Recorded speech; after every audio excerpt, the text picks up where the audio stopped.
60 रुपयांना 5 डझन केळी तर 3 डझन केळ्याची किंमत काय? आता इथं किंमत काढायची का केळी काढायची? म्हणून किंमत उजव्या साईडने लिहा आणि डाव्या साईडने काय लिहायचं? केळी लिहायची. ते सांगा 3 डझन इथं 5 डझन आहे. हिशोब कोणाच्या चालणार आहे? डझन चालणार आहे. बरोबर आहे का नाही?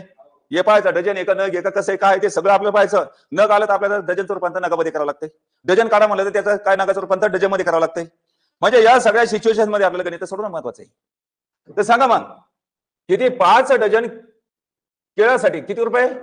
60 रुपये. 5 डझन साठी 60 तर 3 डझन साठी किती? समजलं ना? मांडणी व्यवस्थित करायची आणि ज्याचं उत्तर काढायचं ते उजव्या साईडने यायचं. बोला 5 डझन केळ्यासाठी किती आणि 3 डझन साठी किती? याचं काय करायचं? 3 रुपये गुणाकार. बोला सगळेजण.